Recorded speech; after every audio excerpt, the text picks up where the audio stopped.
The air was thick with anticipation as the National Archives released a trove of newly declassified documents, igniting a firestorm of debate among historians, conspiracy theorists, and the general public alike.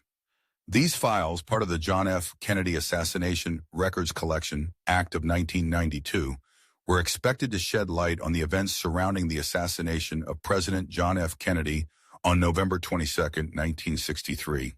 What emerged, however, was not just a simple clarification of the past, but a complex web of covert operations that suggested a far deeper intrigue than previously imagined. Among the most provocative revelations was a document titled The Cuba Project, dated January 24, 1962.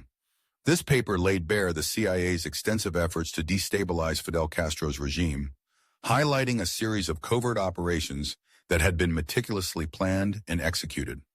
The document outlined 32 specific tasks, with 16 directly attributed to the CIA, either in isolation or through collaboration with other agencies.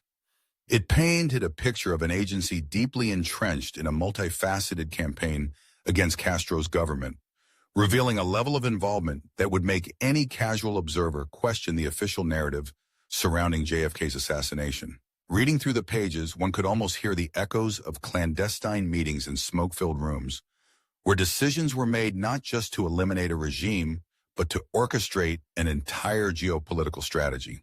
The document detailed plans for infiltrating and exfiltrating controlled assets, hinting at a network of spies maneuvering in and out of Cuba. It suggested strategies for sabotaging rice crops, a clear indication of the lengths to which the U.S. government was willing to go to disrupt the Cuban economy and incite internal unrest. Such actions were not merely tactical, they were indicative of a broader philosophy that viewed Cuba as a battleground in the larger Cold War conflict. The implications of these revelations were staggering. The CIA's ambition extended beyond mere sabotage. It included curtailing the supply of Cuban nickel to the USSR through aggressive methods. This was not just about Cuba. It was about isolating a potential adversary in the heart of the Caribbean, a strategic move in the chess game of global power politics. The document also hinted at a more insidious strategy, the recruitment or defection of high-ranking Cuban officials. This was a plan not just to destabilize from the outside, but to foster internal chaos, a strategy that suggested an understanding of the psychological warfare necessary for regime change. As one delved deeper into the newly released files, the narrative only grew more complex. Another significant document dated June 26, 1965, explored the Department of Defense's ongoing concerns regarding Cuba. It addressed psychological operations and potential actions from the Cuban government, underscoring the sustained American focus on Cuba that persisted even after Kennedy's assassination. This was not a mere footnote in history. It was a reminder that the struggle for influence in the region was far from over. The U.S. government's obsession with Cuba, it seemed, was a relentless pursuit that continued to shape its foreign policy long after the tragic events of that fateful day in Dallas. The connections between these covert operations and the circumstances surrounding JFK's assassination began to take on a new light. The documents compelled a re-evaluation of the U.S. government's involvement in covert actions against Cuba, raising unsettling questions about the true motives behind the assassination. Was it merely the work of a lone gunman, as the Warren Commission had concluded, or was there a more intricate conspiracy at play?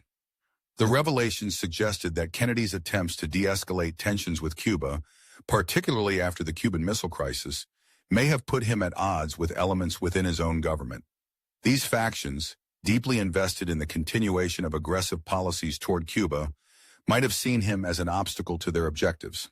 As historians sifted through the newly revealed documents, the debate intensified. Some argued that the CIA's operations were a reflection of a larger, systemic issue within the U.S. government, a willingness to engage in morally ambiguous actions for the sake of national security.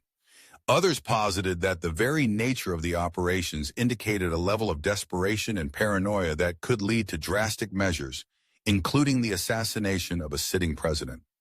The narrative surrounding JFK's death was no longer just about the man himself, but about the ideologies and power struggles that defined an era. The files not only reignited discussions about the assassination, but also prompted a broader examination of the American psyche during the Cold War. The fear of communism had permeated every aspect of life, leading to a culture of suspicion and secrecy. The revelations about the CIA's operations against Castro illuminated the lengths to which the U.S. government was willing to go to protect its interests, even if it meant engaging in morally questionable actions. The assassination of JFK, once viewed through a narrow lens, now appeared as part of a larger narrative of intrigue, betrayal, and the relentless pursuit of power. As the dust settled on the initial frenzy of revelations, a new wave of inquiry emerged. Scholars, journalists, and the public began to ask difficult questions about accountability, transparency, and the moral implications of state-sponsored covert operations. The newly declassified documents did not provide all the answers. Instead, they opened the door to a labyrinth of possibilities, each more complex and challenging than the last. With every new detail that emerged, the legacy of John F. Kennedy continued to evolve. The man who had once been seen as a symbol of hope and change became a figure shrouded in mystery, his assassination a pivotal moment that marked the beginning of a new era of skepticism towards the government. The newly revealed documents served as a reminder that history is rarely as straightforward as it appears, and that the truth often lies buried beneath layers of secrecy, waiting to be uncovered. The world watched, captivated by the unfolding narrative, as the quest for understanding the assassination of JFK continued, a journey that would likely never reach a definitive conclusion.